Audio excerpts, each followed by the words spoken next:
why are you stopping there? We meet all 4 of our heroes just going about their daily lives after they save the world, and then an owl comes to them and it tells them all to meet up together again back at this mining camp where we meet our foreman Elmer, and he's telling them all the miners are getting sick and they're seeing these strange creatures go about the mine and such, and then we get in there and turns out it's a dang deep dragon down there and got a horde down there, and she's saying that, well, there's a bit of a moral dilemma that's going on. Well, if we just leave the dragon in here, or we got to get her out, and then all of a sudden they're all talking to each other, and then she opens her big gaping maw, and now we're about to fight? Is that just where we're gonna end it? Keep telling the story. We're picking up, it's kind of like a freeze frame right now.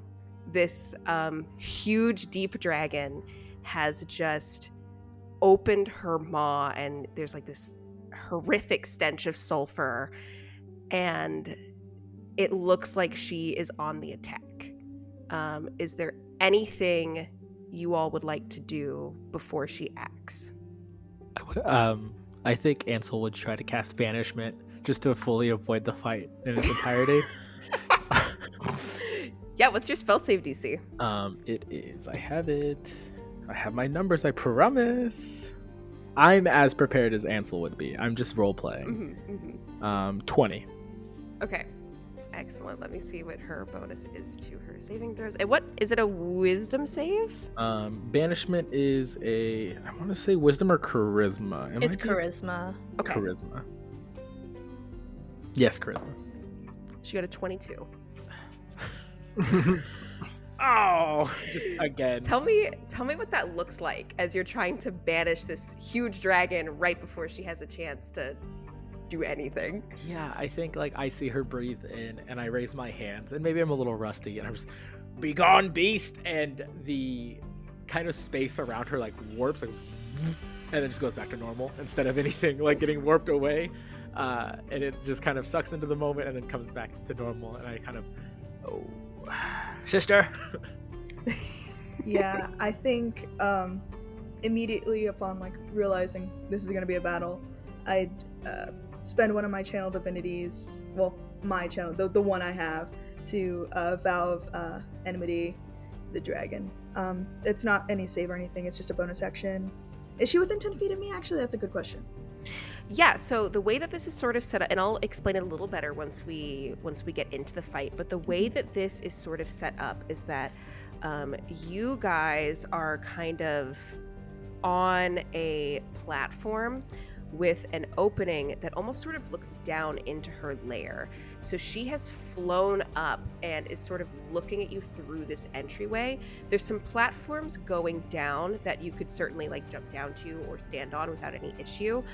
So she is she's in the air. She's currently flying, but in terms of distance, she is close enough to you that she wants what you can assume the full might of her breath weapon to be to just completely engulf you in this cave.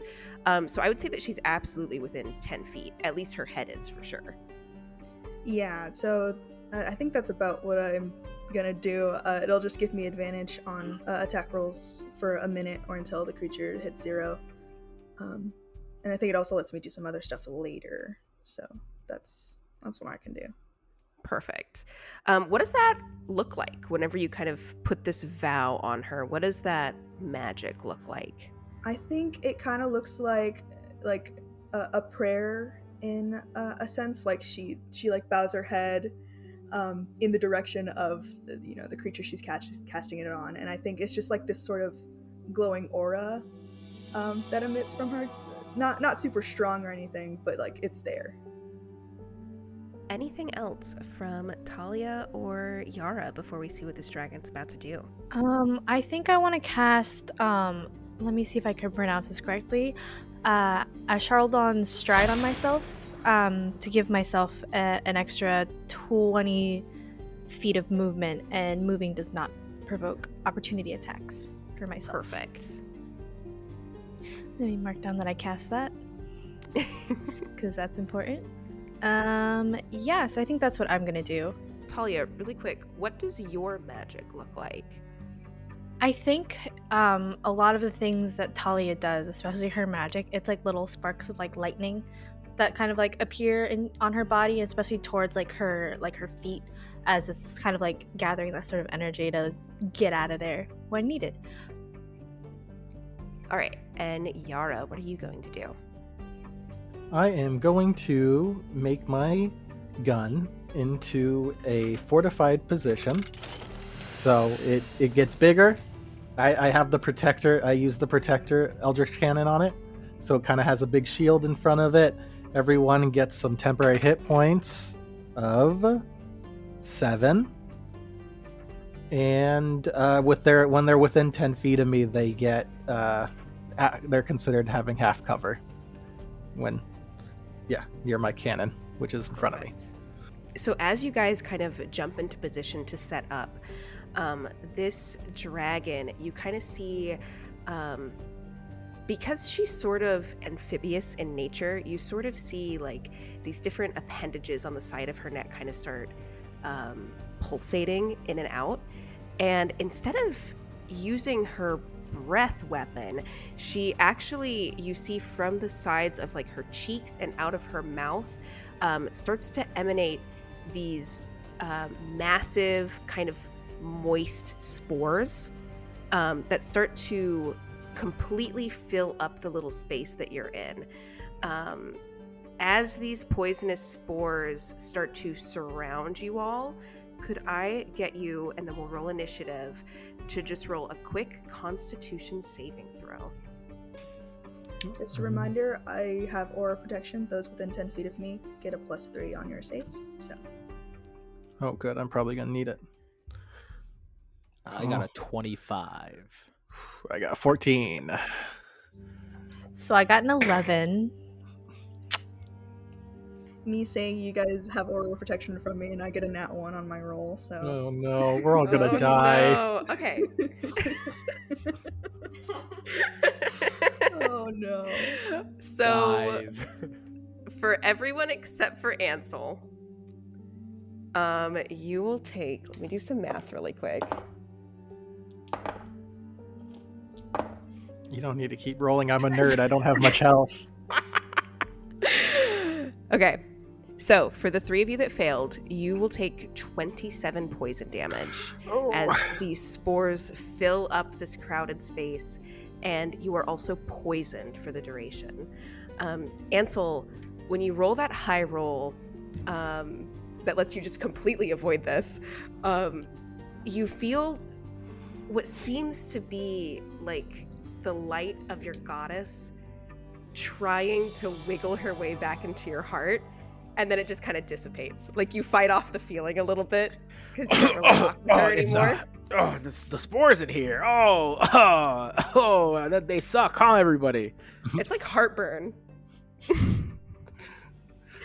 And then I need you all to roll initiative. Ooh.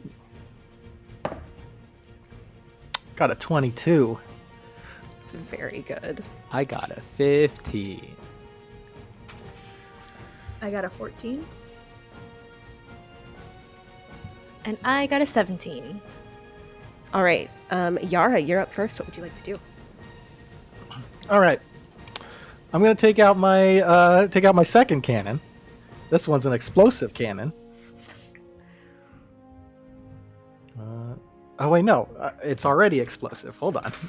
My cannons are automatically explosive. It's gonna be a force ballista. That's also explosive. And I'm gonna blast it. I'm gonna start blasting. Mm-hmm. Look, that's what I do. I build stuff and I blast. Ooh. I got like 28. Okay, yeah, that will for sure hit. Let me know how much damage you're doing to her. Oh, hold on. I did bad math. I did a lot less than that. 6, 5. I did 25. If that matters. Perfect. Oh, no, sorry. The attack was 25. Okay, not 28. that will still hit. Okay. Could you imagine if it didn't? I would be real upset. Like, I would have just started no. crying. Yeah. Like, okay, show's over. Hold on, I got a lot of things I got to do. It just does 16 force damage, and it's pushed back 5 feet. Perfect. So, tell me what that looks like. Tell me what your big old cannoneer ballista looks like. I reach into my backpack and I pull out like a little thing that opens up and extends, and it looks like a big cannon. I just put it on my shoulder and I blast it. So you see this. Do you have like cannonballs, or are they more like bullets? What are they?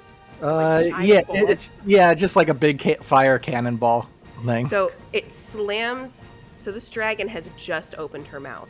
So it kind of goes directly into her jaw, and you see it sort of knock her backwards. She's kind of shaking it off a little bit, but it's clearly jarred her. And could you, really quick, since you were the one who struck her first, could you give me either an investigation or perception check? You are in combat, so it'll be at disadvantage. Okay.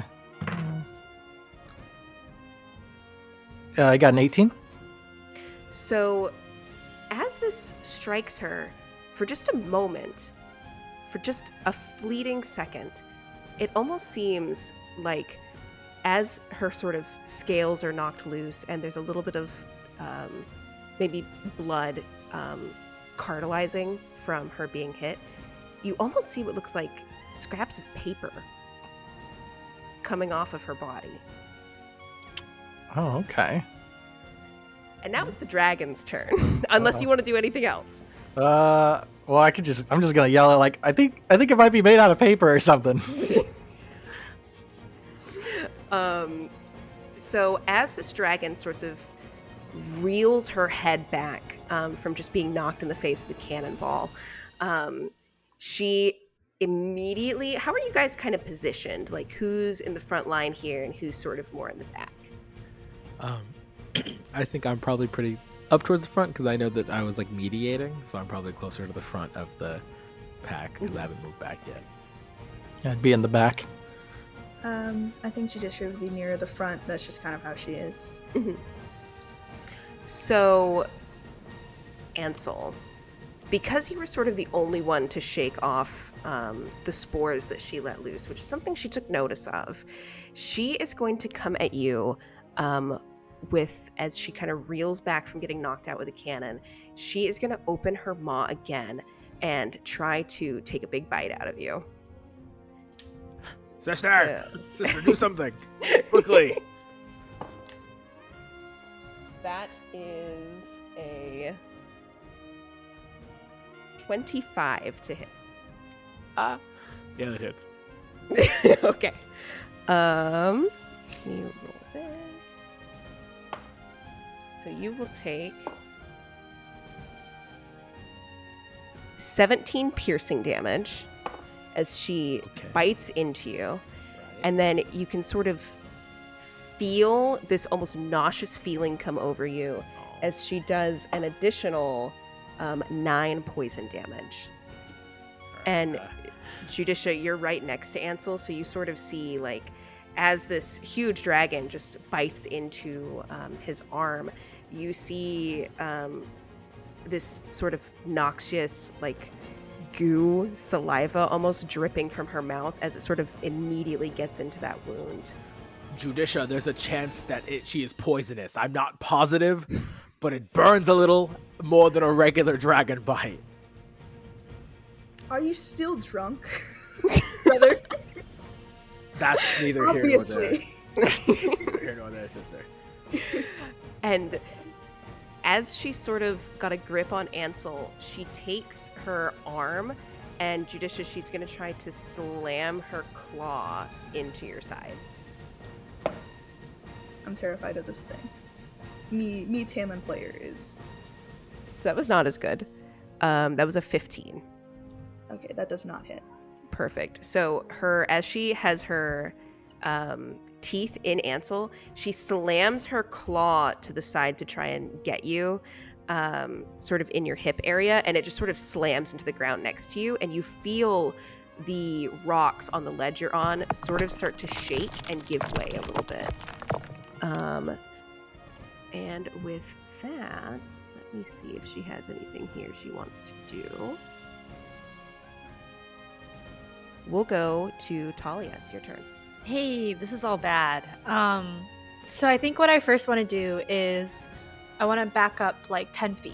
Because I was towards the backish anyways. So I'm going to move back like 10 feet. First, I would like to designate the big dragon that's hurting my friends as the target of my Slayer spray as a bonus action. And then I think as an action, as I'm watching all of this unfold in front of me, I would like to use my hunter's sense. And I'm going to choose a dragon that I can see. And I immediately learn whether the creature has any damage, immunities, resistances, or vulnerabilities and what they are. Yes. So from analyzing this creature, is it damage immunities or condition immunities as well?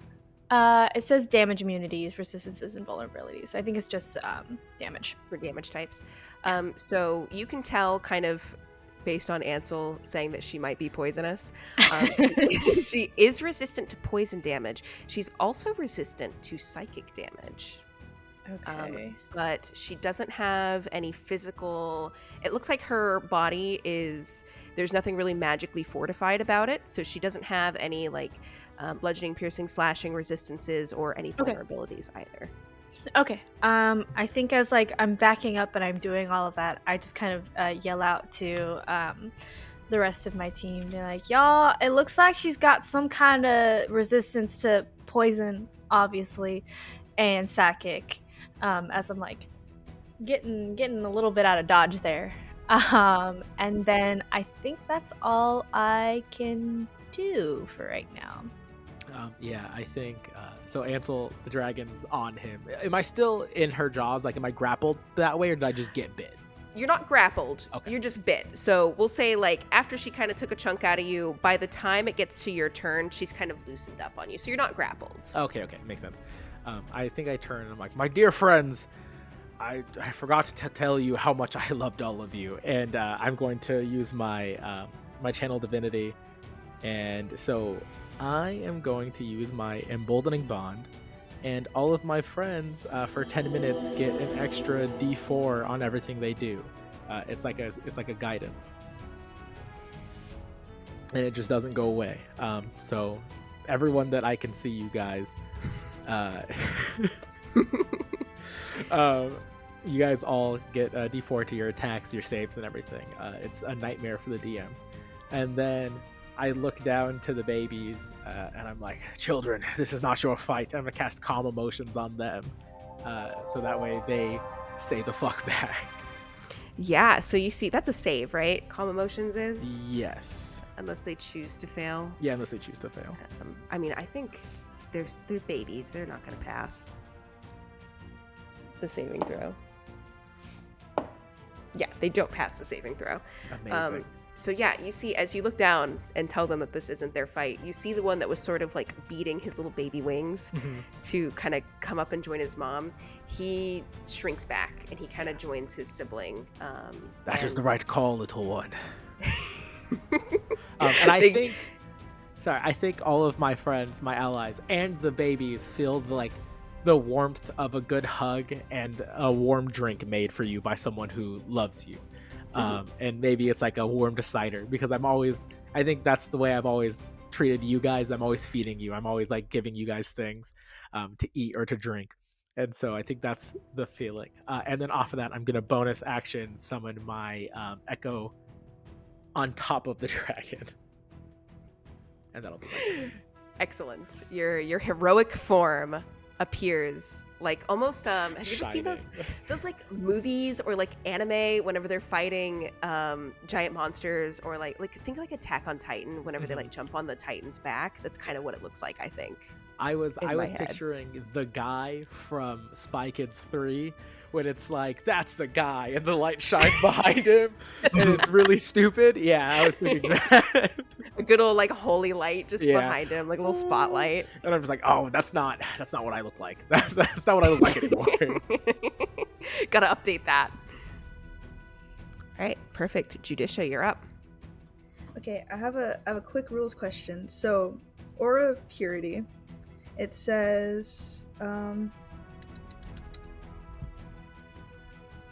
each non-hostile creature in the aura can't become diseased, has resistance to poison damage, and advantage on saving throws against effects. So that wouldn't nullify the poison that we already have on ourselves, right? It wouldn't necessarily nullify it, but if you cast it, I would let you guys roll with advantage to stop the poison effect that's on the three of you. Okay. Because I'm deciding between if I want to do that one or Aura of Life, which I think is infinitely better, but yeah, I think I'll do Aura of Life over Purity. We could deal with a little bit of disadvantage. It's okay. We'll be all right as long as our health poison is a treat. Yeah, a little poison as a treat. It's good for us, guys. It's good for us. It keeps us healthy. Toughen you up. Yeah, so I'll go ahead. I'll cast Aura of Life. Spend a level 4 spell slot. So 30-foot radius until until the spell ends in 10 minutes. Centered on me. You guys have resistance to necrotic damage, and your hit point maximum can't be reduced. Is that good? Right? That's good, right? Yeah. Some types of poison and necrotic damage will like reduce your max HP, and in that case, my ability to heal you guys would kind of be moot. So that's really good. Okay, and then living creature regains 1 hit point when it starts its turn in the aura with 0. So if you get downed, you don't actually. And for someone who lives their life by enacting justice, typically with violence, what does it look like to use something that's kind of a support spell? I think it looks a little forced. Like she has to really focus on doing it to make it happen, because violence just comes so easily. And again, it's like, I think all of her spells are casted like a prayer. So again, bowing her head and sort of emitting this aura around her that shoots out as like a, almost like goldish glow. Is there anything else you'd like to do? Well, it's a whole action to do that, and I'm already pretty close up to her. Let's see. This thing, the None Escape Justice, the holy chains that I did previously, I don't think it's something that I have to like do. Yeah, you can just activate it. It just activates. Okay, so I think I will activate that because the dragon is already in my vow of enmity, so she can't leave a 30-foot spear from me. Perfect. So yeah, we'll say whenever you activated that vow of enmity, kind of like when you were bludgeoning those two petty criminals outside of that saloon, these holy chains kind of shoot up and grab this dragon.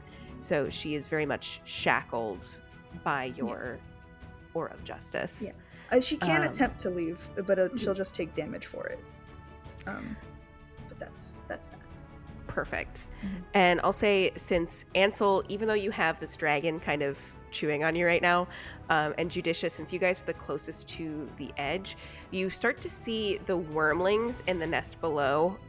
They've obviously taken notice to this commotion that's going on, and they're kind of figuring out what to do. They look a little scared. One of them looks like it kind of wants to come up and maybe join its mom. The other one looks like it's sort of backing away towards some of the dirt tunnels that are in this cave. And before we get back to Yara at the top of initiative, where this dragon has sort of dug her claw into the dirt, she is going to use a lair action, and you see this sort of like the stink of sulfur just comes back even stronger as she conjures this just disgusting, muddy, mucky surface beneath you guys. So you're now on difficult terrain. And Yara, we're back to you. All right, I'm gonna keep it simple with a nice little fireball. Kim's face. Now we're blasted. Let's see. Does it? Is it it's a dexterity saving throw Mm-hmm. of 16, Where are you positioning this fireball? like right in its face.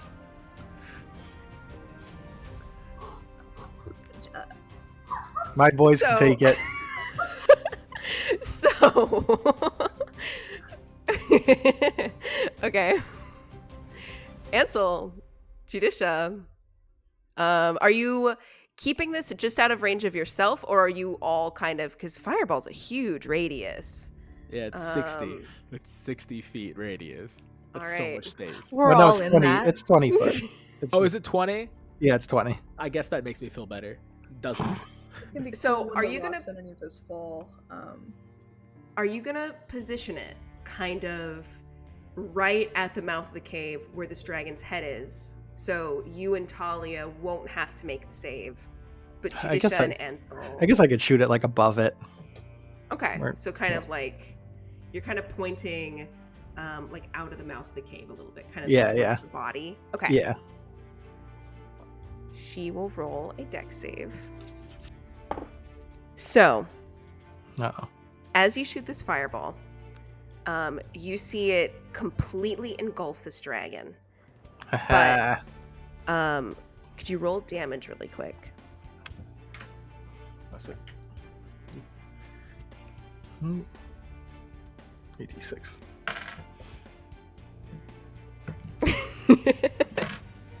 It's not scary.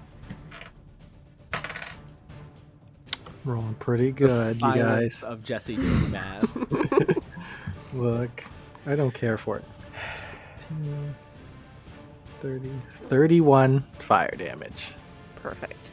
So as it engulfs her, you start to see it just char away at her. And as she begins to take some of the damage and it burns through her, you see suddenly this burst of magic, and she uses a legendary resistance to succeed on the saving throw. But she still takes, is it rounded up or rounded down for damage?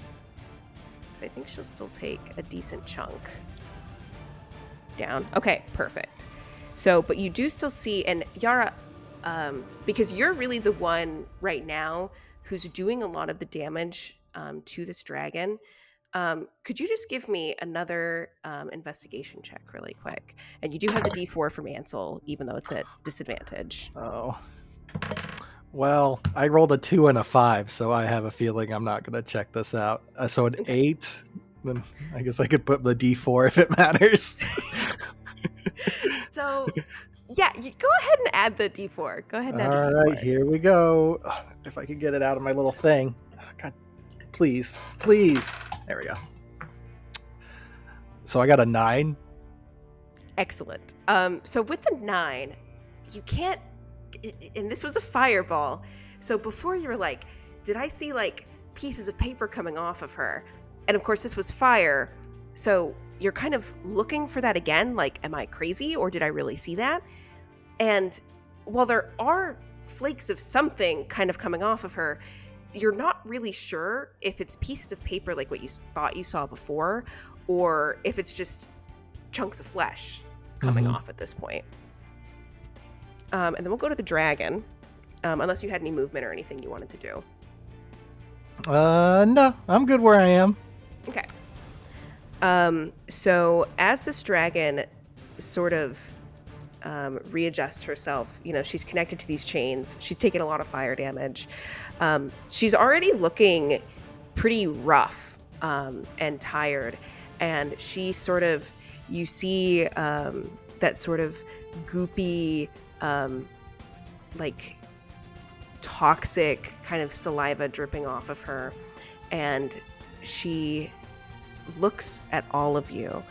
And strangely, I think right now in this moment, she's almost looking past Ansel and Judicia and trying to look toward Talia, because I think in your initial conversation, she saw Talia as being the one who didn't want to fight or wanted to leave, or the first one to kind of vouch for them. And she sort of looks past the other three of you and looks at Talia, and she says, "What is it like to constantly live in one's own shadow, fighting for greatness that you'll never achieve again?" And she is going to use her nightmare breath. So she... What? What does that mean? What are these words? So she opens her mouth again, and you see this flurry of the similar spores that came before, and they completely fill this space that you all are in. And I need you all to make a DC 19 wisdom saving throw. And I also, in this moment, need you all to think about the first quest that you went on as your goddess's chosen that really had you all recognized as heroes. I got a 30. Remember, you have a +3 for me also. Oh, +3? Oh, it's not gonna help much. And you also have a D4 to roll to your stuff. So. Yeah, I already did. You guys. Jesse, roll better. I can't. It's impossible. My God. It would give you so much help. Absolutely terrible. I got an 11. I got a 10. Oh wait, Guys. hold on. I have a +5. It's still not enough. Guys. Got a dirty 20, if that matters, hopefully, please. Okay. Yeah, I got Okay. a 30. Ansel's an absolute unit. He's like, I don't think about bad stuff. Yeah, I know. All I do is drink and hang out. That's enough. All I do is repent, so I do think about bad stuff. You know, We do a it's- bit of repenting. You know.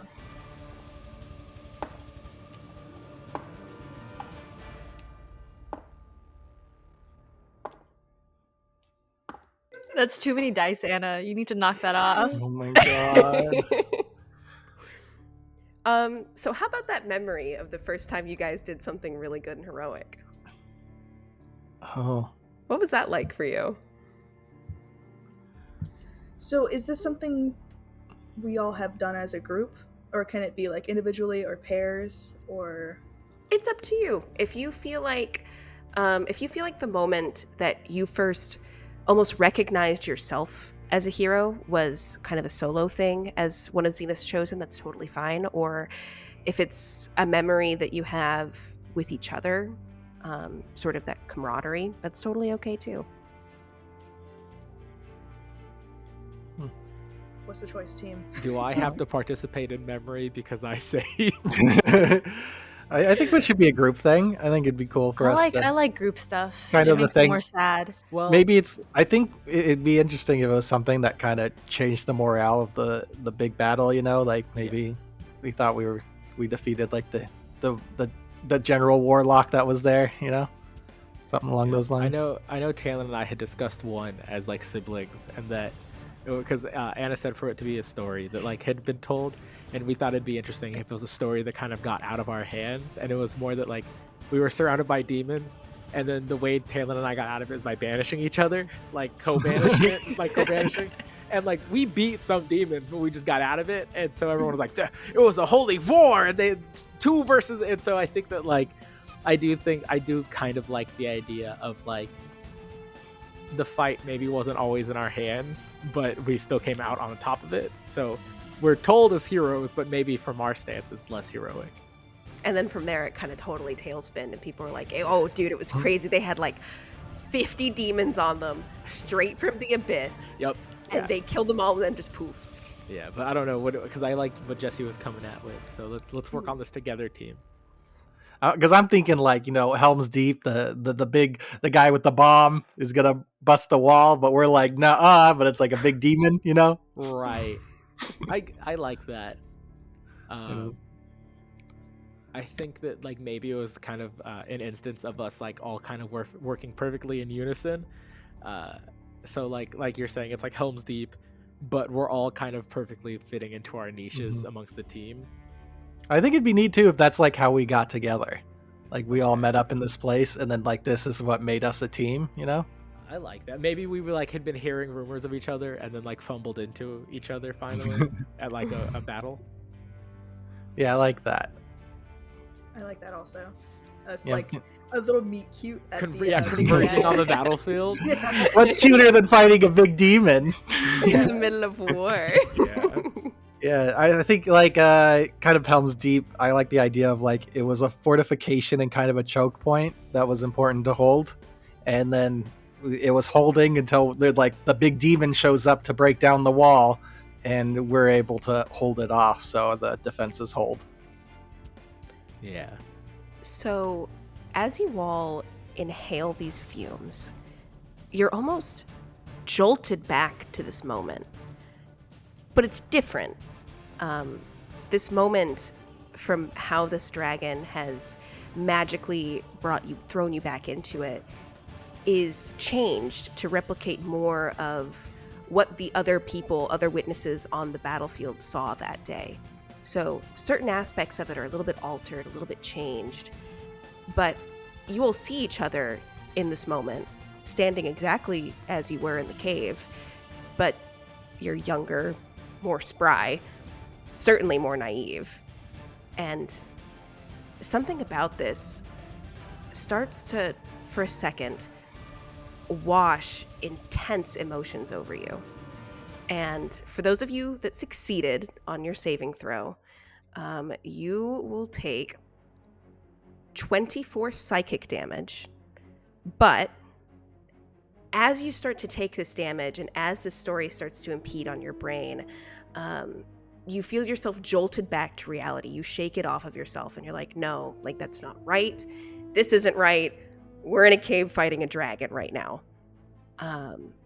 But for those of you that failed, the moment you're experiencing feels a little too real, almost uncanny.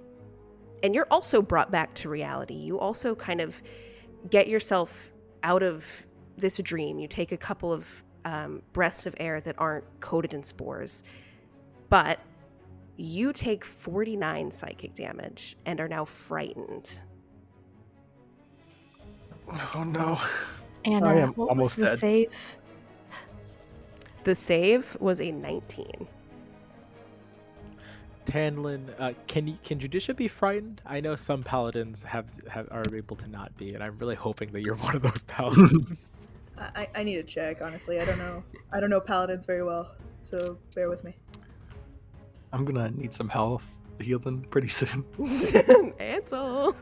Well, unfortunately it looks like I'm the one that's gonna have to lock up on it because no one else can represent. I have 6 health. Brother, should have brought some healing potions. No. Everything's fine. The baby dragons are okay. Yes, They're gonna be okay. I told them to relax. I told them it wasn't their fight. I wore my dragon earrings today, so that way, because we were fighting a dragon. That's so good. So on brand. I was worried that because it was like a nightmare breath, we were going to go back to that battle, but we actually had a math test that I didn't study for, and I also forgot to bring pants. Okay. Yeah. I go back to the battle, but I'm naked. Yeah. It's Yeah, everybody's their younger self except for Ansel, but Ansel's also naked. The scream again. So, Aura of Courage, starting at 10th level, me and friendly creatures within 10 feet of me can't be frightened while I'm conscious. Perfect. All right, so you still take the damage, Still but take you it, yeah. fight off the fear. Ooh. I don't think I'm within 10 feet of you, though. Yeah, I think I'm the only one that's within 10 feet of Judicia, and I saved, so. Great. How are we feeling? Well, afraid. I'm frightened. So I'm actually little doing scared. surprisingly well. I'm surprisingly well adjusted. I didn't think Ansel would be, but the dice are telling Ansel. a story. Bleeding from his arm, but he's good. He's the It's man just- with a plan right now. It's just a little poison. Although my teammate did blow up my shadow, so I have to summon a new one. So I don't get to be as cool on my turn as I could have been. Oh, that's true. He did get poofed. Yeah. oh, That's hey. okay. Mister, I dropped fireballs, and now you're at 6 health. What's gonna happen when I don't heal you? What the? Oh no! I hope the Look, fireball was worth it. listen. Look, it was probably made out of paper mache, so I thought it would catch on fire. Is it on fire right now? No, Exactly. but it could be on the inside. What? Who knows? Talia, it's your turn. Hey, this is bad. I think I'm gonna look at everything that's going on around me, see how bad it is. Saw my colleague, acquaintance, pal, friend, question mark, that I haven't seen in forever, cast a giant fireball. And then we had a bad nightmare breath come at us. So I think in this moment, I'm gonna drop concentration on the stride, and I'm gonna try to cast my own banishment on this dragon. Perfect. What is your spell save?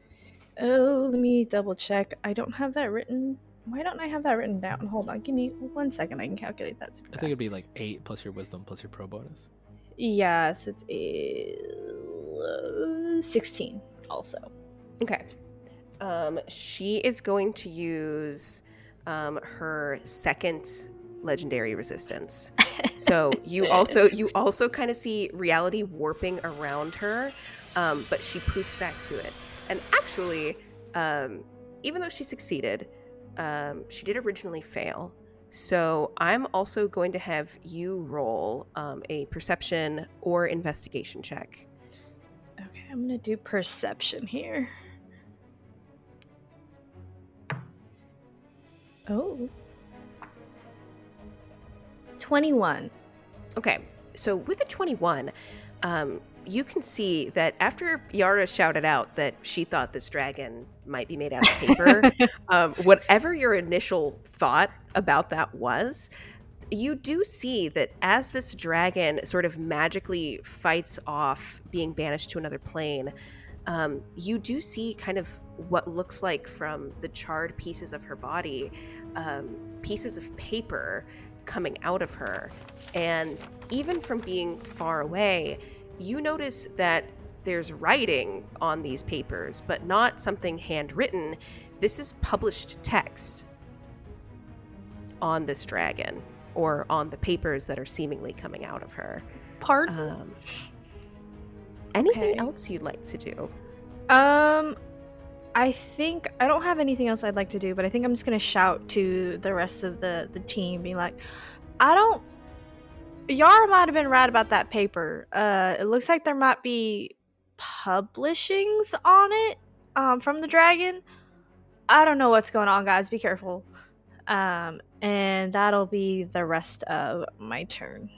Perfect. Ansel, It's my turn? it's your turn. I cry. All right, so Ansel has had 2 of his friends tell him that this dragon might be paper. He calmed emotions the baby, and he bolstered all of his friends. Ansel will bonus action summon his echo again, but this time kind of off to the side, as to just in case another fireball gets dropped to not get hit by it. And then Ansel is going to kind of reach his hand out to the big old beastie and is going to attempt to dispel magic. Because if it's some kind of construct, hopefully he can dispel whatever is keeping the paper together. What level are you casting this at? I'm going to cast it at 4th level. Okay. Because I don't have any 5th level spell slots. So here's what I'll do.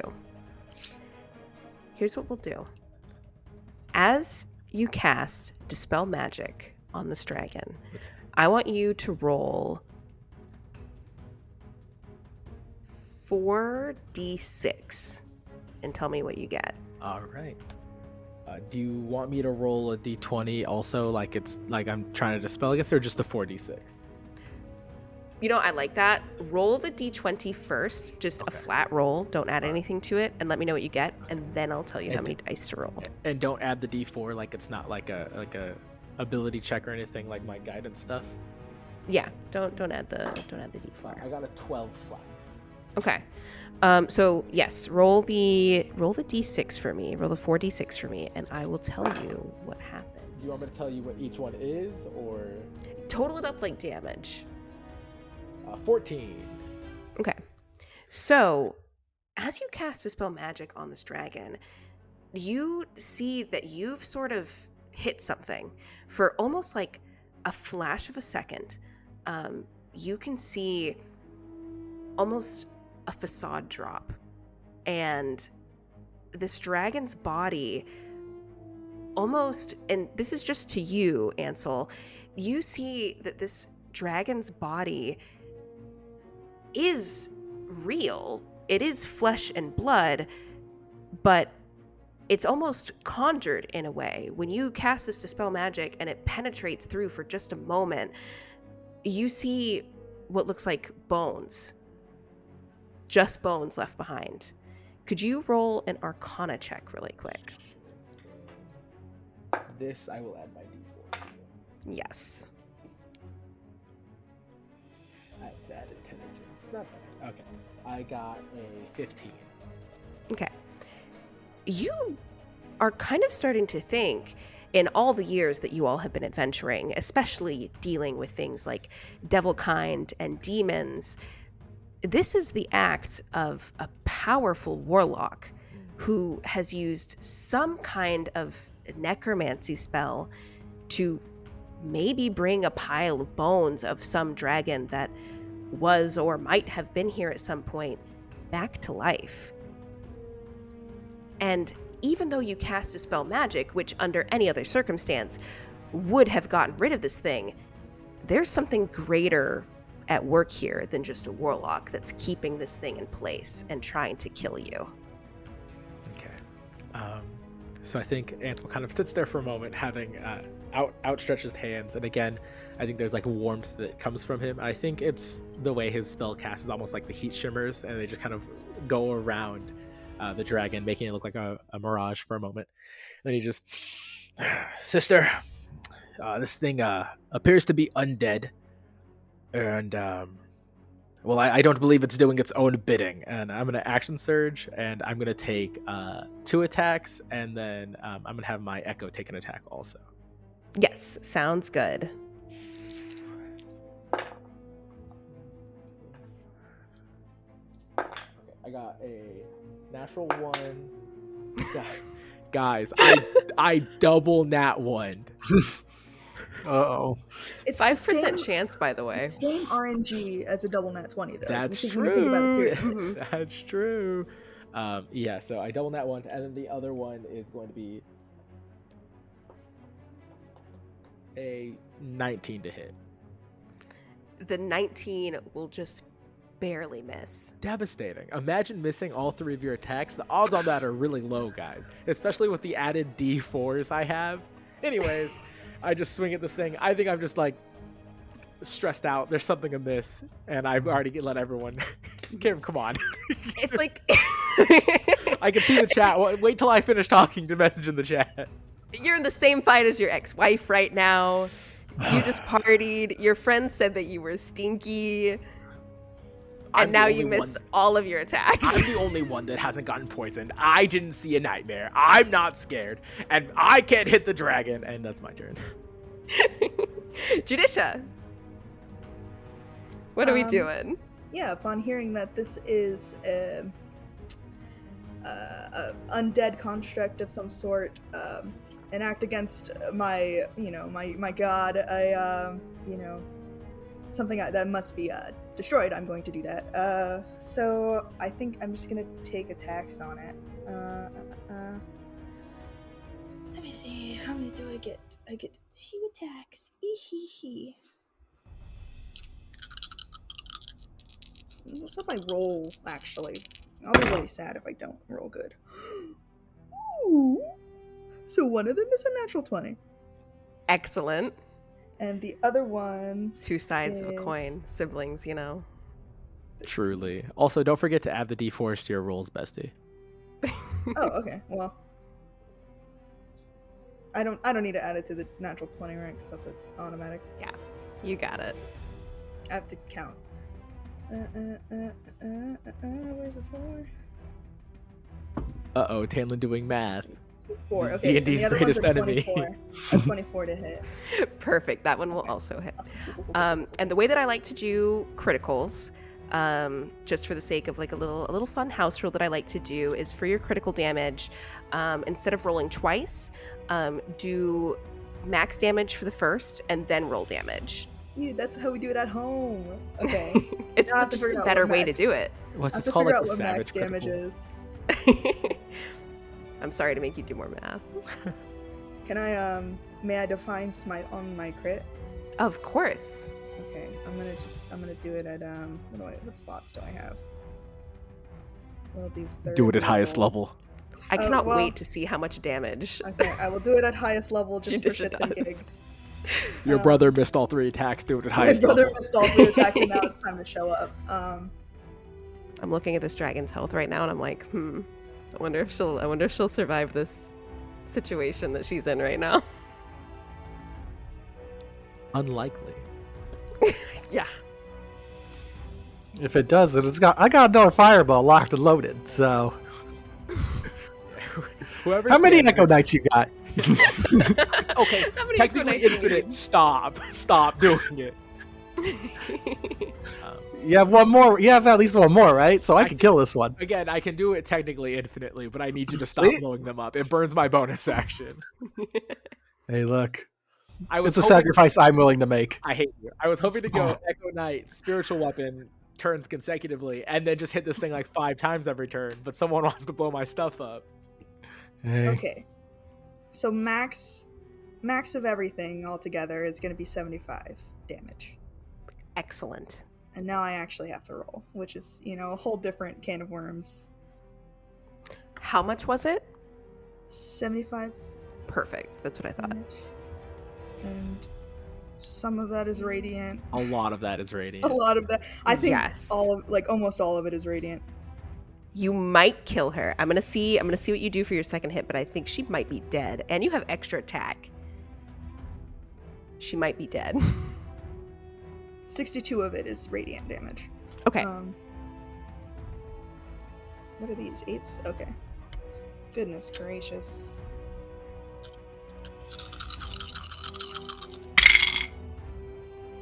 No, yes. Yes. I'm stupid. Oh my god. Okay. I keep flustering myself every time I'm looking at numbers. There we go. I do the same thing. I don't know why I play tabletop games. I'm so Dude, bad at math. It's Like- terrible for me. It's terrible for my health. And also... Numbers the game. 34 for the rolled part. All Okay. for the first attack. And then the second attack, I'm not smiting on anything. Fuck all those dice. But the 2014 Hamlin, kill the Paladin can dragon. smite as much as they want. Kill the dragon, Tamlin. Okay. I'll smite. Look. Smite. I'll fireball it if you want. No, I'll If another smite it fireball gets dropped, I'm fighting both of you. I'll smite In game it and at IRL. And that's... Oh, I forgot I had second level spells, so I guess I could Scorching Ray it.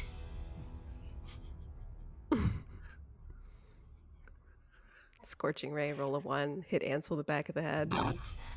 Just hit his alternate his Shadow Knight, Echo Knight. And then the second one bounces around until he summons another one and hits the second one. Yeah. All I've done is be a good support character and do cool stuff, and you guys hate me. What's cooler than a fireball? It's been 2 sessions, and everyone hates Ansel. So many things are cooler than a fireball. No. Okay. And then rolled again. It was another 34 points of damage for that second So, attack. what does it look like when Judisha cleaves this dragon's skull In front of its kids. in front of its think- kids? So you know how before it was like she was like struggling to try and cast that kind of magic that's more protective and like less violent, more supporty.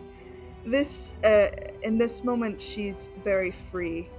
I think there's just like the look on her face isn't like elation or anything. It's just like I don't know how to explain it. Just like at peace with yourself in the moment of The just doing zone? something that you're good at. Yeah. The This zone. is what your goddess Yeah. sent you here to do. Yeah, this is what I was put on this realm for. This is what I do. I'm Judisha. So, as your hammer, as it makes contact with this dragon's skull, you see, and all of you can see this now, But as it makes contact and you can see sort of the light emanating, we'll say that, the chains from your enmity sort of wrap themselves around this dragon and truly tether her to wherever she's going. You do start to see a flurry of paper just sort of erupt from this thing. And as it starts to, the dragon's body sort of gets eviscerated, right? It sort of just gets poofed with magic. But there is still that skeleton there. There is still a real skeleton.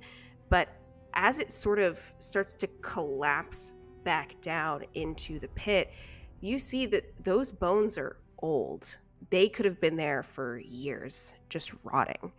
And at some point, from what Ansel discovered, somebody found a way to bring them back in such a way that even the magic from it could not be dispelled.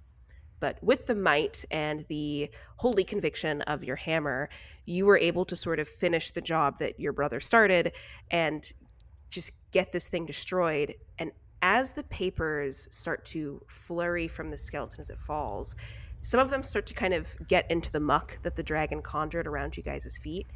And you see that these printings are stories. They're dime novels that people would have written all across the Feraelands about heroes. More specifically, these are all stories about you.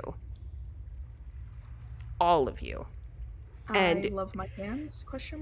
Pros. You still kind of see that the baby wormlings are still kind of there. They look more confused than anything.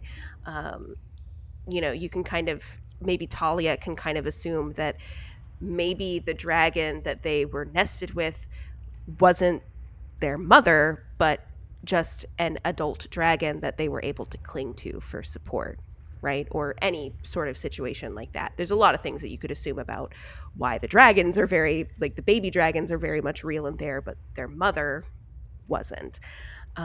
So there are platforms if you guys wanted to get down into the lair and look around. Like I said before, there are heaps of books down below, and there's still kind of like the stagnant pool at the bottom does still stink. It's very gross. But if you guys wanted to go down there and poke around, you absolutely can. But the dragon babies are still calm. They're not hostile, so you are out of initiative. Yeah, I'm going to turn to my allies and be like, hold. And I'm going to cast guidance on everybody. So now everyone gets 2d4s because I'm pretty sure we're going to need to make certain rolls. And I don't want us failing. And then I'm going to have my echo jump off just straight down and then swap places with it right before it hits the ground so I don't have to walk.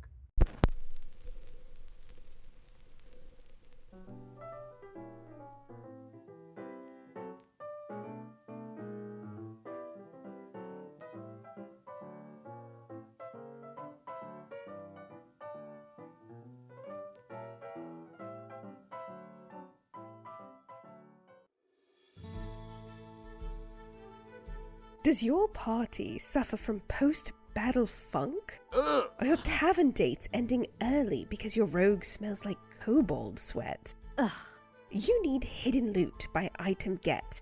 Legendary goods with intoxicating aromas and mystery treasures inside. Banish battlefield stench like a cleric using Turn Undead with Hidden Loot air fresheners. Fragrant, potent, and packed with a mystery mini dice set. Immerse your players in scenes of Icewind Dale and the Swords Coast with crackling Hidden Loot candles, and loot the candle for its concealed D20 deep within. Recover hit points the luxurious way with a fizzy Hidden Loot bath bomb, and dive deep to retrieve a full mystery dice set. Don't let odors roll a nat 1 on your charisma checks, and visit shopitemget.com. Plus, you can get 10% off your order by using code HilaritySave at checkout. Item Get, in loot and luxury.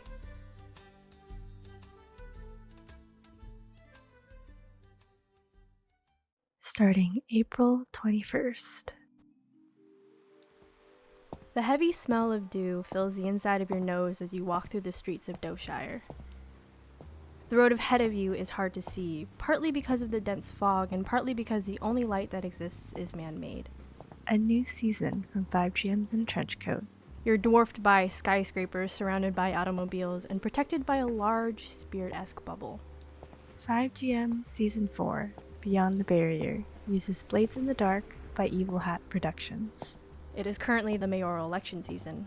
There are these posters to vote hanging from these buildings and plastered on the walls. 5GM Season 4, Episode 1 will release April 21st, wherever you get your podcasts.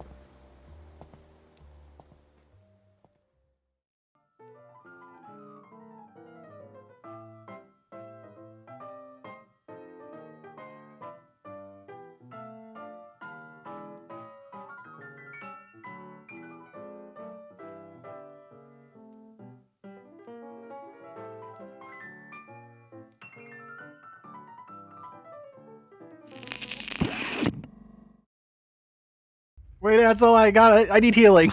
I need healing real bad. I'll get you when you get down. Don't worry, I've got you. I'm gonna Okay. start making my way down. Don't. I slip. can't.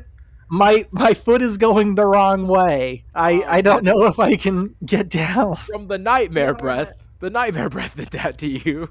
Yeah, because I fell because I was scared. Judicia can heal. Judicia, heal his ankle. Yara, my dear, come here. I shall hear you, Okay, and I'll limp over to you. and I'll cast something for sure. Lay on hands, Stanley. Yeah, lay on Judicial hands. There will we go. do something. I will do something. Give me a second. But I'll do it. Yeah, I'll lay on hands. You have like a Am I able pool. to just? Yeah, I think it's like choose- 50 hit points, and you just pick a number. And... I have 75. I can just Amazing. pick how much Yeah. I give. Okay. Yep. How much would you like, my dear? Well, I took 69 damage, so anything from there to however you feel comfortable. Okay. Well, let me. Just give her like 30. Yeah, I'm not gonna give you all of that back. You're all right. Yeah, I'll give you like 35. You're probably fine. Okay. Just a scratch, right? Yeah, your ankle violently snaps back into place. Yeah, just I pops. snap it back into place. It's not the And then I magic that heal does it. it. It No, is I Judicia. imagined your chains wrap around his leg and like pop it back in super Yeah. violently. Like it just changed. Justice. Justice. Yeah, the type of justice Robin and Batman be doling out, you know? Yeah, so Zara, Judicia heals you. You feel a little bit of that warmth from your goddess, but most of it is the might of her healing lay on hands. Nice. Should we inspect these bones first? See if we can learn anything from them? You guys? I thought the bones were down there. I thought they went into the pit. Oh, they fell into the pit. So the skeleton of the dragon has sort of fallen into the pit, but the water is stagnant and a little Oh. shallow. And I mean, she was huge. So a lot of them are still poking out. So like you can still see a good amount of her spine and sort of her rib bones are still kind of popping out of the pit of stinking water. We'll go down there and see what we could see without having to go into the gross water. I'll just water walk us. We can all walk on water now. Oh. Perfect. Yeah. So Lyrics. casual cleric things.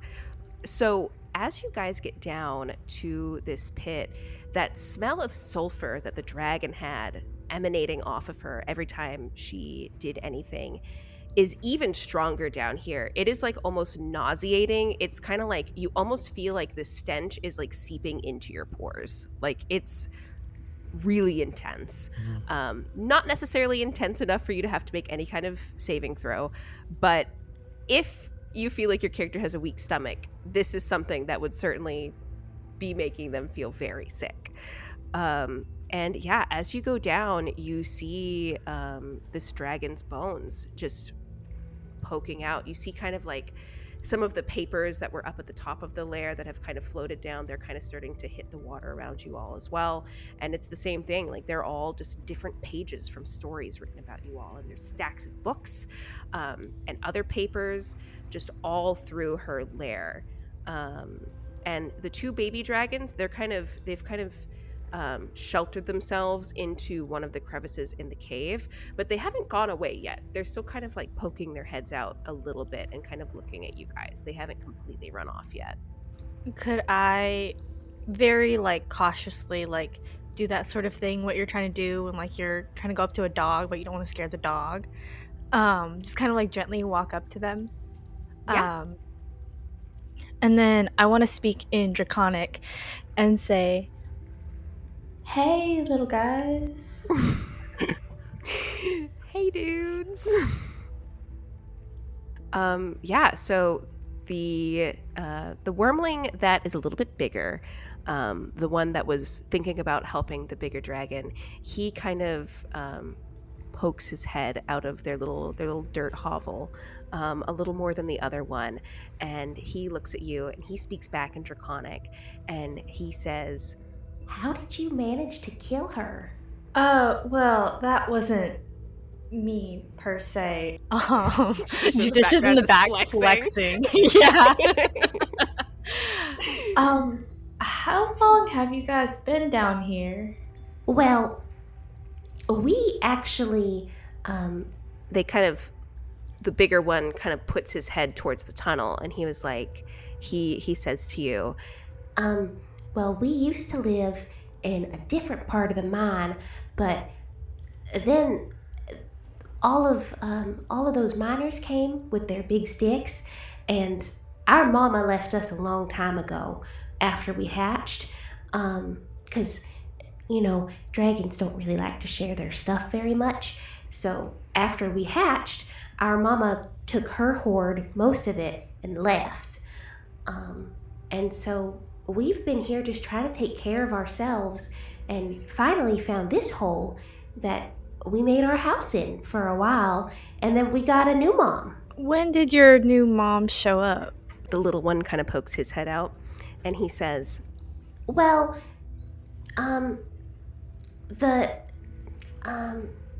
mage with the horns, he came down here and started doing stuff with the pit, and then we had a new mom. He brought all these books and stuff, and we read some of them, but yeah, he came down here and started drawing different pictures and stuff. They're still over there, and then after a couple days, we had a new mom. All right, 1 second. And then I'm going to turn around to the rest of the group and speak in common and be like, hey, so there was, they're talking about some kind of mage with horns that came down here, and there's a bunch of scribblings on the walls, and I'll point them out. I'm not that magically inclined like that, but they said that that's what brought her back. And I point to the bones. yeah. Oh, okay. Well, I've got a pretty good arcana, so I'll do an arcana check on the. Can I do a both. religion? Yeah, absolutely. You can both go for it. Jesse, you get 2d4s also. Oh, okay, good. Okay, let's see. No, we need Jesse to make good rolls. I got a 25 for religion. Got a 19. So Perfect.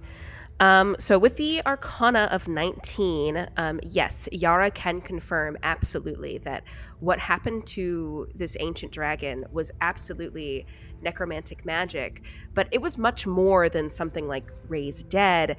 This was a whole ritual that was performed to bring this creature back, using conjuration magic instead of traditional necromancy. You can also tell by looking at the markings. Do any of you speak Infernal or Abyssal by chance? I So forgot to choose extra Okay, languages. I have Infernal. okay, so Yara, you're kind of investigating a lot of these etchings on the wall, and you maybe point out to Ansel that a lot of this is written in a mix of Infernal and Abyssal, which is strange because, you know, you all have worked with the heavens for quite some time, and in your past, you worked to pass reform between devilkind and mortals about warlock pacts and what kind of loopholes that devils are allowed to basically trick mankind into making pacts to sell their souls, right? You all helped make it to where devils can't just run rampant on the mortal plane and do that to people if they need power. But you can tell that a lot of these etchings are very similar to what you all used to see, Yara, during the war. So a lot of these infernal and abyssal etchings, even if you don't necessarily understand what they say, are things that you would have seen on the battlefield when enemy lines were summoning demons from the abyss or summoning devil forces from the hells to fight for them. This is all very familiar to you, but you haven't seen magic like this, especially to this magnitude, in decades. It's something that has been outlawed and, for all intents and purposes, for what you thought, had just been completely eradicated from the Feraelands. Some powerful stuff, you guys. Can Ansel read it, or is it going to be like the same kind of baseline of information that we get if I do or don't read it? Yeah, no, you can absolutely read it. And as you do, you notice that there are names written here. Now, you all have worked closely with the Hells in the past, due to your status as Zenith's chosen, and given that the Archdevils are her children, you've had plenty of run-ins with devils, right? And while you're mostly familiar with Lucius, who is the leader of Purgatory, you do know of their siblings, but you've not met all of them. What Ansel strikes you right away about the etchings on this wall is that they speak of the Great Opposer or the Great Tempter, or, as it's written in the scrawl for this necromantic incantation, the God of the New World. And you see, all of you kind of start to see this now as you're all sort of looking at this, all of these etchings on the wall. You see that whoever was down here performing this magic very crudely carved into the wall what looks like a dragon's head with the curled horns of a goat. And below it says, "All for the Ninth, King of the Bottomless Pit." Ooh, that sounds bad. Well, we did our job, and I'm glad we helped this. I'm sure we'll figure out what to do with these younglings and be on our way. We've done all we needed to do. The dragons do not understand common, so they are just looking at you like, uh-huh. Can I turn back to the little guys and be like, do you guys like it down here? The bigger one kind of looks and he's like, Well, it is really hard for us to see in the daylight because we tried to go out on the surface before, but our eyes aren't really made for it, and the stink doesn't really bother us very much. But it would be nice to live somewhere that's not constantly getting dug into so they can take all the pretty gems. Turn back to the group. Guys, we're becoming dragon conservationists. We need to help these little guys. Well, yeah, I mean, I'm sure all of us have some spare room somewhere. I have a couple of farms I've been gifted that I don't go to very often. We could give them a farm if we want. Oh yeah, just show off all your farms. All right. The farms seemed like a good investment, and then no one wanted to live on the farms with me, is all. So. Well, that doesn't seem great for them during the day. I mean, I'm sure that in my land there's some caved areas they might be able to hang out in. We're real good at hunting pests and stuff. Another Who one's said they're like, good at hunt? the other one, Yeah, my brother took down whole coyote one time. We ate it. It was awesome.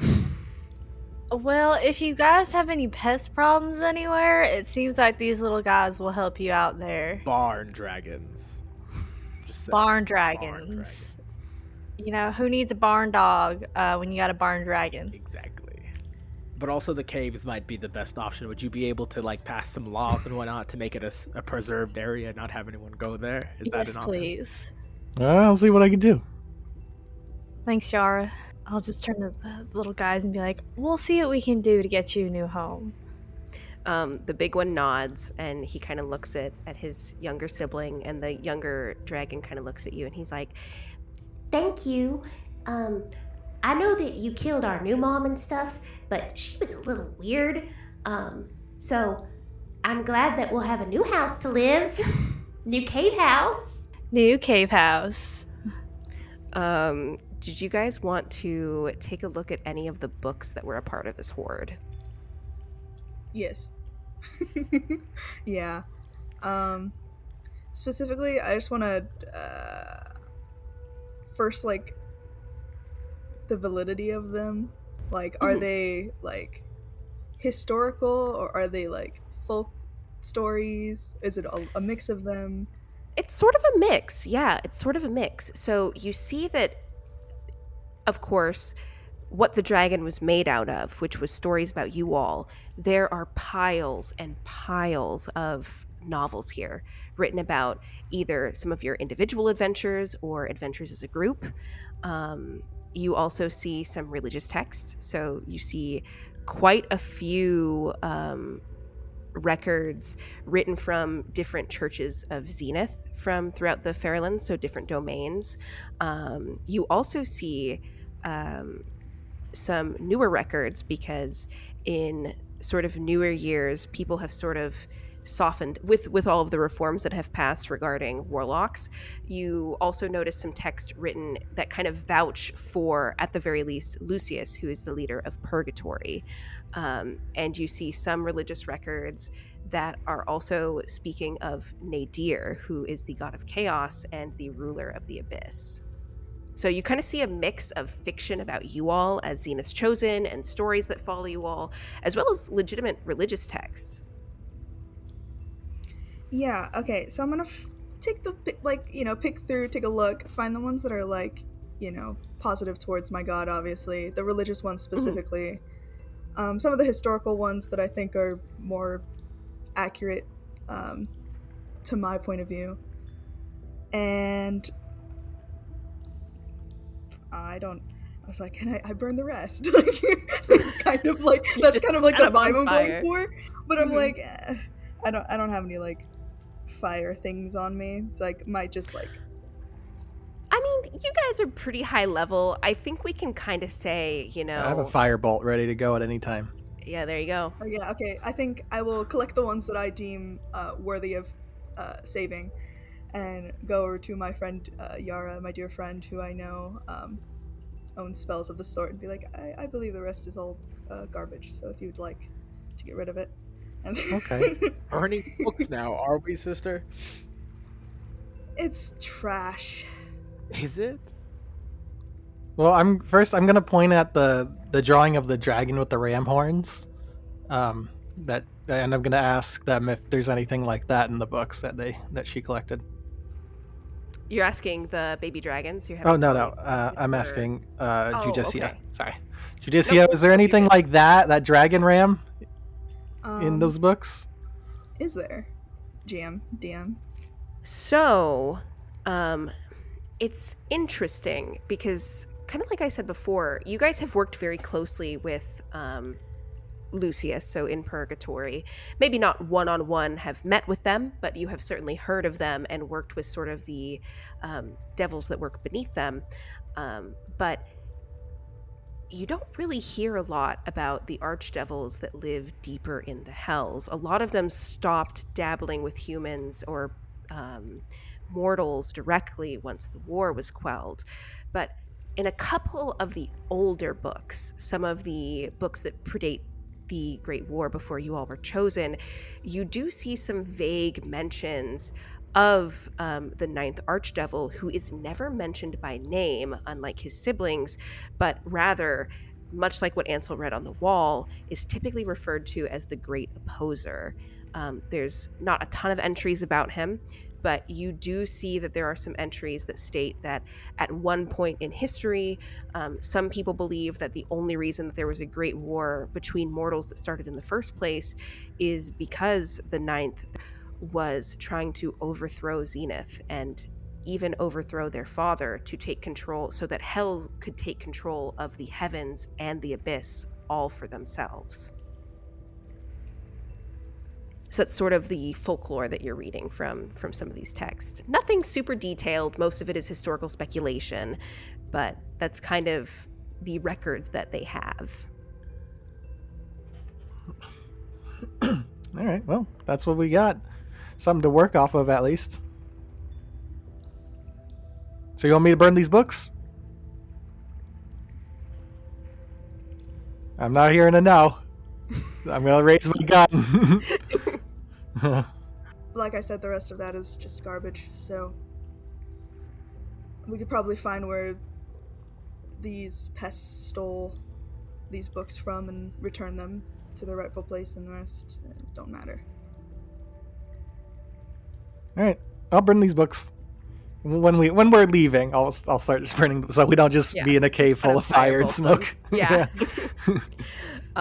So yeah, I'll say that as you start burning them, and I assume that you guys don't want to like take the dragon babies out to the surface with you since there's still some daylight outside. So they'll find a good tunnel.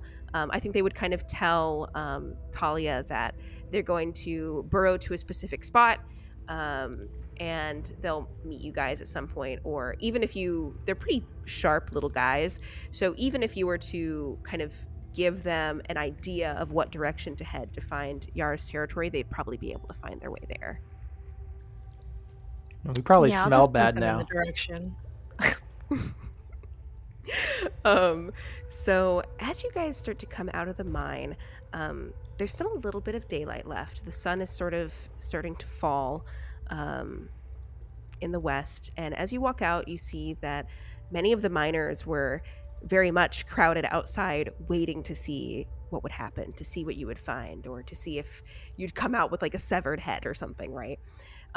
So a bunch of them are they're trying to act inconspicuous, so they sort of have their rations and their drink, but they're very much clustered up close to the mouth of the mines. So as you guys walk out, you sort of see they don't ask anything about what happened, but they're sort of looking expectantly towards all of you to announce some kind of heroic deed. Yeah, we killed that dragon. It was a great salamander. They all start cheering. Yeah. They all start cheering. Elmer walks up to you all, and he's kind of clapping a little bit along with his guys. He's like wiping sweat from his brow. He's sort of covered in, it looks like he's been working on something in his little shack office that he has to the side. So he's kind of like wiping dirt off of his hands onto his overalls as he walks towards you all. And he says, "Well, I cannot thank you enough for taking care of that beast. Was it a dragon? Or salamander?" A great salamander at best. It was a dragon. Hardly. It had nightmare breath. Did it? No. Because I didn't have Nightmare any breath. nightmares. It was easily felled, is what it was. Yeah, we smashed its head in.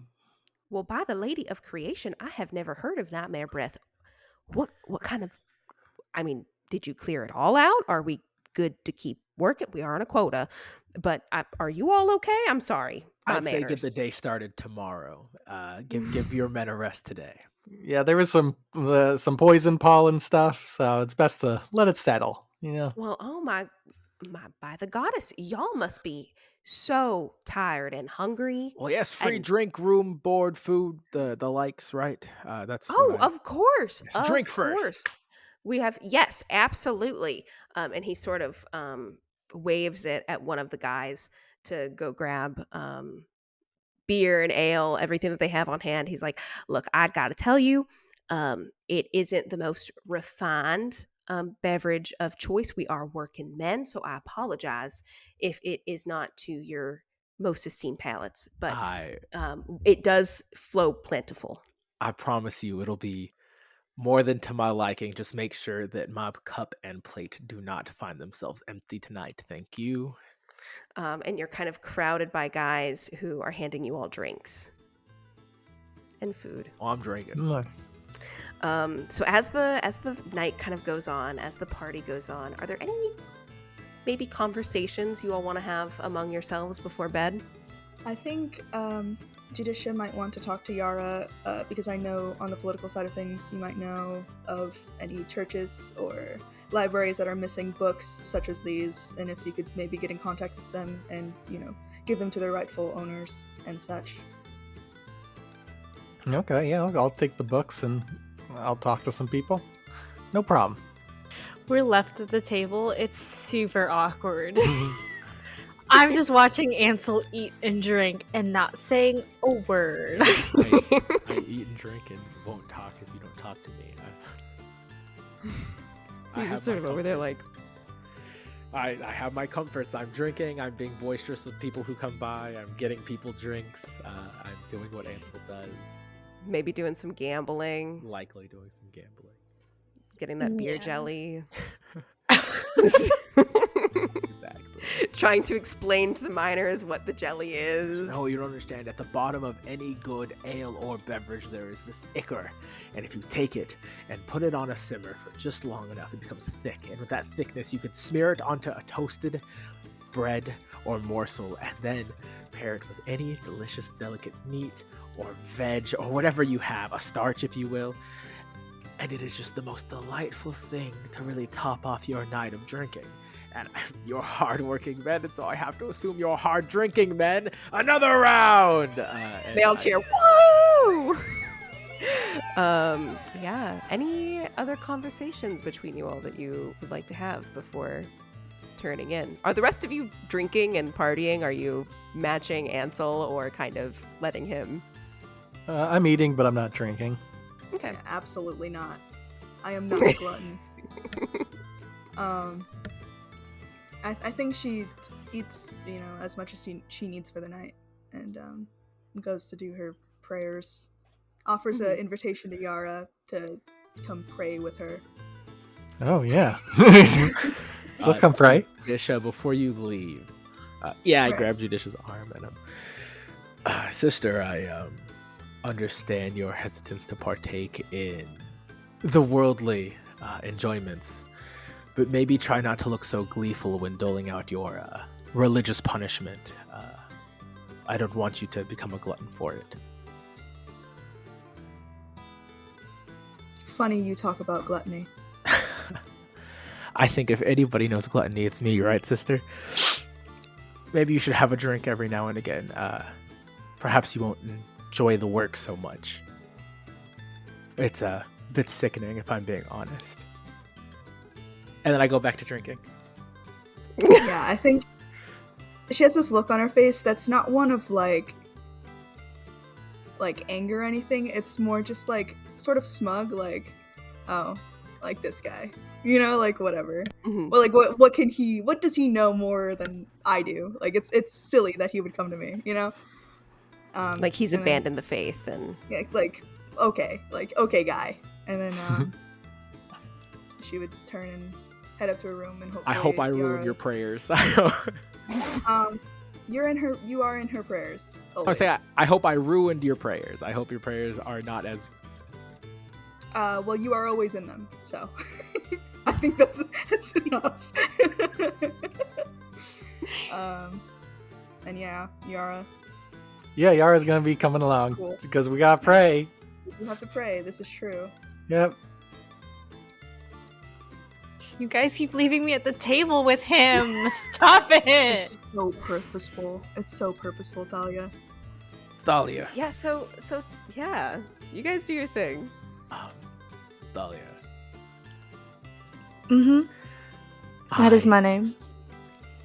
I don't want to talk about much with you. I don't remember when my sister became such a fanatic. And sometimes it unsettles me to watch her dole out her justice. And maybe it's not my place to tell her anything, but she is my dear sister.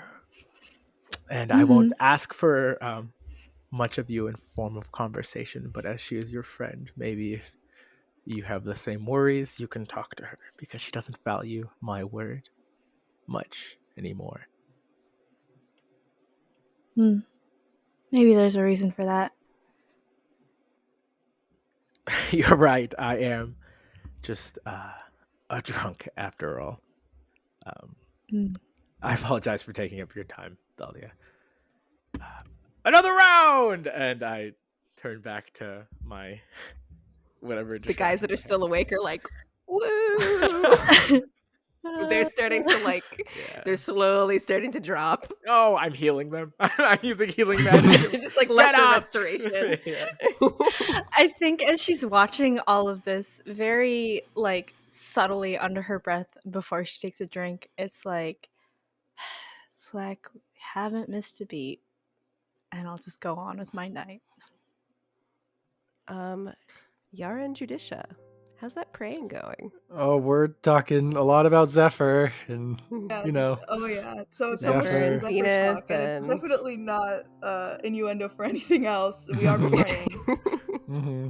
Look, To I had to say- bring out my little mechanical toys to show her because I gotta show her all the things I built. During your time apart. Mhm. Yeah. Oh. My God.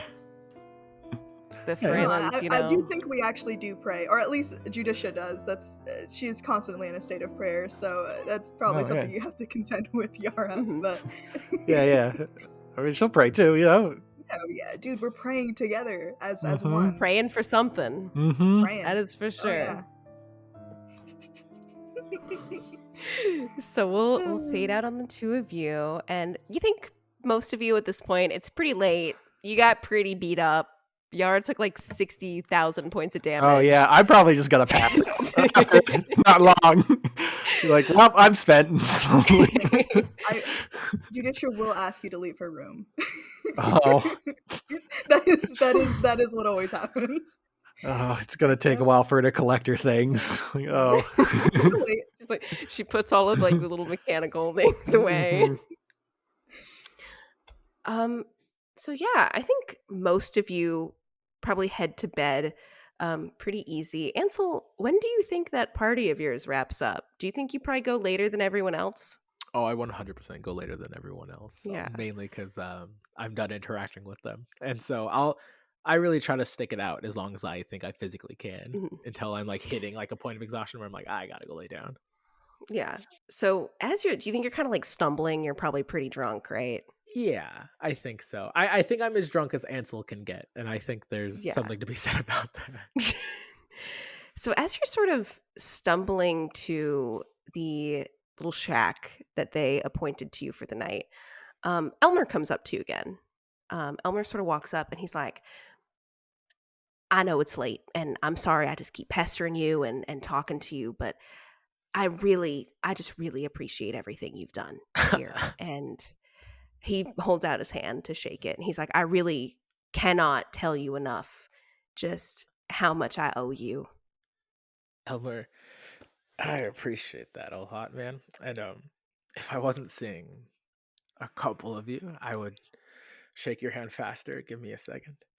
Yeah, hey, I understand. I'm glad that you had so much fun with our boys. You don't owe us any thanks. They needed the company, and We it's rough working out here on the West. You know, everyone's moving out here now for the gold, but yeah. I just I think that maybe you think too highly of us, and you don't owe us any of that. well, not just anybody can be the Lady of Creation's chosen, and you know, I think truly do believe just anybody could be the Lady of Creation's chosen. I've seen all of us heroes in some pretty low spots, and I don't think that we're much to be impressed by. Can I insight on our conversation? I just kind of want to pick up why he approached me this late. If it's earnestly like thanking me, or if he has like he wants me to do something else. Yeah, of course. Okay, I'm gonna guidance myself. I have really good insight though. I got a 17. Okay.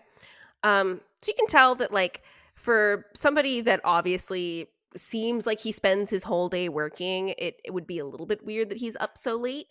But at the same time, you know, it's been a really crazy day, dealing with dragons and, you know, having the chosen of Zenith on his mine, or his sort of mining cave. So you can kind of tell that there's just something about him that's just a little bit jazzed up about everything. Like he just seems like he has a lot of energy. And he does, the look in his eyes speaks gratefulness. Elmer, take a seat right there on that stump, if that is a stump that I'm seeing. And I kind of point off to like the little corner where maybe there's like a bench carved out of a stump. Yeah, close enough. And he sits. I'm gonna sit with him, and I pull out a little flask, and have a drink with me, Elmer. Everyone else has gone to bed, and I'm not quite ready yet. And I hand him Oh, a drink. sure. So as your hands touch to pass this flask off, you feel a little prick on your hand for just a second. It's like it just brushes across, but you feel a prick. And are you kind of like double visioning right now? I think. It's almost kind of like a sharp pinch. Like, have you ever gotten blood drawn? Mm-hmm. It's almost kind of like that sort of prick feeling whenever they just get it on the first try. Yeah. And you pull your hand back and it just kind of hurts a little bit, like aches. And he's like, oh, I am so sorry. I have little bits of shrapnel all over me. I was working in my office earlier today. Metal all over the place. All kinds of contraptions we've been working on to make work a little bit easier out here. And he takes a swig of the drink. What do you mean, Elmer? And can I incite him apologizing to me? Because I don't think I externalized. I'm drunk enough where I think I just pulled my hand back, but I didn't I don't think that we fight constantly. I got dragon breath twice today. I don't think I you did. jolted. You got getting nightmare blood drawn, breath right? and covered in spores. Yeah, And so could I incite him again? absolutely. Okay. I would like to guidance myself again. Okay. 1 second. I had 9. Okay. This time it is going to be a 22. I have really solid insight. I just keep rolling really bad for this. So he's lying. Mm-hmm. How do you like my ale, Elmer?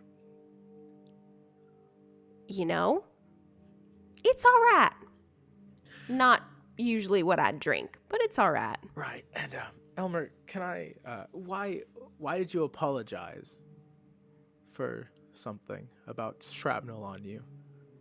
Oh, you know, working in my whole family, the Hurstisons, we have always prided ourselves on innovation, and we just want to make life easier for the men and everyone else living in the Feraelands, you know? Elmer, I might be drunk, but I asked why you apologized to me when I handed you my ale. You said something about shrapnel, and I don't know why you were apologizing. Might have scratched you, right? Is that so? Can I incite him again now? I'm trying to get to the basics of what he's lying about. Yeah. Come on, die. I should really change die. That is going to be a 21 this time. Okay.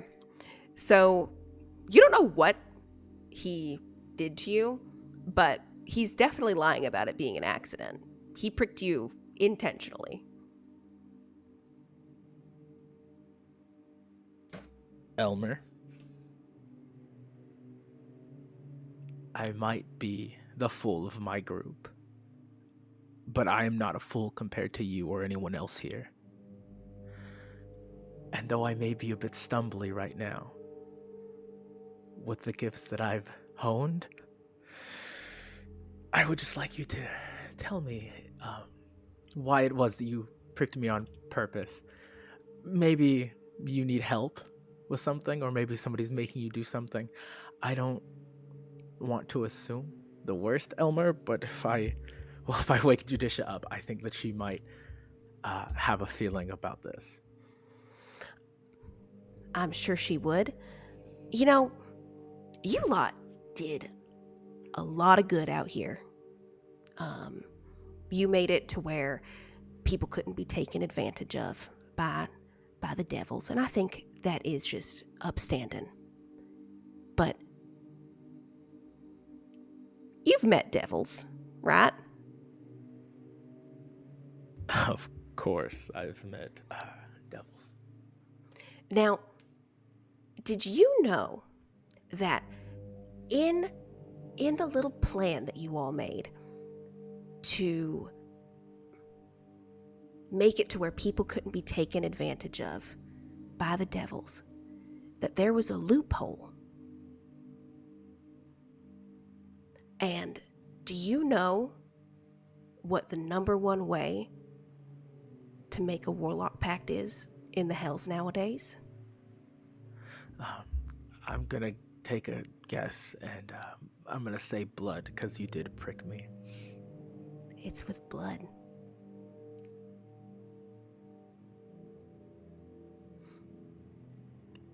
Well, Elmer, let's go ahead and give me my blood back, and you and I will go our separate ways.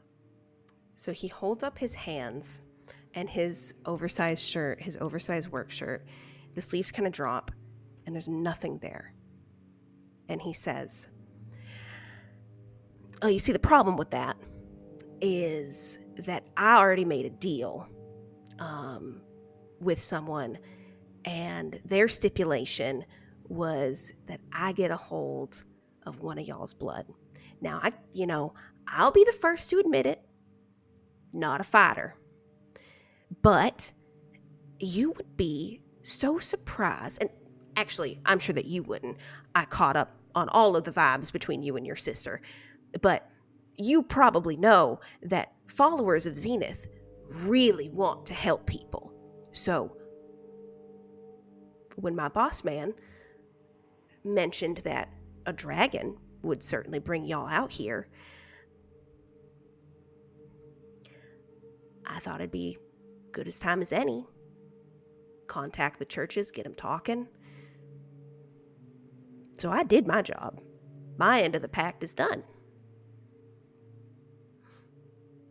I just, I wanted to apologize because I don't think you deserve to have your soul claimed by somebody. But it's not my problem to fix it now, is it? Oh, Elmer, that's the thing about us religious folk, is that our soul's always been someone else's problem. And I'm going to hold person him. Okay. What is the saving throw DC? Hold person, I believe, is the wisdom one. Oh, is it? Banishment. Dude, Anna, what the fuck? Dude, what the fuck? What do you mean, what Dude, the what fuck? the fuck? Come He's just a little on. guy. He's just a little guy. Not that I mind, but what's our vibe on you killing one of us this early on? Because I'm okay if you do. I just need to check in. I won't. I won't kill one of you yet. Okay, you don't have to hold back. I'm just because I sometimes behave crash-outedly, and I just need to check in. This is gonna be the biggest Ansel crash out of all time. Yeah, I'm gonna fight this guy right now. I'm 100% gonna attempt to fight this guy right now. Okay. What was your spell save DC again? 20. So he shakes it off, and he stands up from the little stool, and he is going to cast teleport. And as he starts to leave, he looks at you and he says, "I'll probably see you soon." And he zips. And you're still pretty drunk, but the pain in your palm has kind of dissipated. So if you look down at your hand, it's just the smallest scratch. But as you know, one drop is all it takes.